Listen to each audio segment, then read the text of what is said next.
ജീവനക്കാരെ ആത്മഹത്യയിലേക്ക് തള്ളിവിടരുതെന്ന് Kerala NGO association Ponnani branch സമ്മേളനം ആവശ്യപ്പെട്ടു. NGO അസോസിയേഷൻ പൊന്നാനി ബ്രാഞ്ച് സമ്മേളനം 49ാം വാർഷിക സമ്മേളനം പൊന്നാനിയിൽ നടന്നു. ആനുകൂല്യങ്ങൾ തടഞ്ഞുവെച്ചും ക്ഷാമബത്ത നൽകാതെയും ജീവനക്കാരെ സാമ്പത്തിക ദുരിതത്തിലാഴ്ത്തി ആത്മഹത്യയിലേക്ക് സർക്കാർ തള്ളിവിടരുതെന്ന് കേരള NGO അസോസിയേഷൻ സംസ്ഥാന വൈസ് പ്രസിഡന്റ് VP ദിനേശ് ആവശ്യപ്പെട്ടു.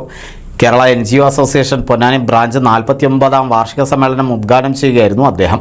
ജീവനക്കാരുടെ കുടുംബ ബജറ്റ് താളം തെറ്റി ജീവിതം ദുരിതപൂർണമായി മാറിയെന്നും ഇത് സിവിൽ സർവീസിനെ അസംതൃപ്തിയിലാക്കിയെന്നും അദ്ദേഹം കൂട്ടിച്ചേർത്തു.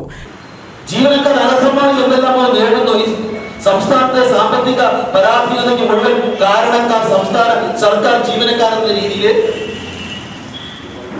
വ്യാപകമായ പ്രചരണം നടക്കുന്ന ഒരു കാലഘട്ടം. നമ്മുടെ സറണ്ടർ ആനുകൂല്യം 20 ദിവസമായി വെട്ടിക്കുറച്ചപ്പോൾ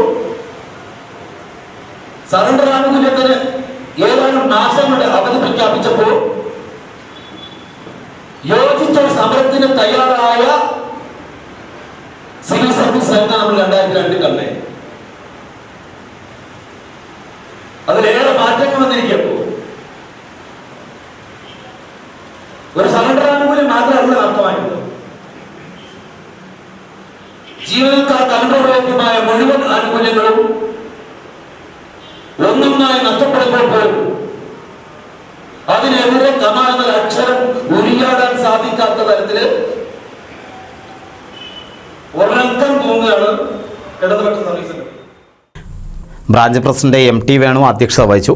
ജില്ലാ പ്രസിഡന്റ് C വിഷ്ണുദാസ് മുഖ്യപ്രഭാഷണം നടത്തി. ജില്ലാ സെക്രട്ടറി സുനിൽ കാരക്കോട് സംഘടനാരേഖ അവതരിപ്പിച്ചു. സംസ്ഥാന കമ്മിറ്റി അംഗം AK പ്രവീൺ, ജില്ലാ ഭാരവാഹികളായ VS Pramod, AP Suresh Kumar, TK Sukesh, P Anilkumar എന്നിവർ സംസാരിച്ചു.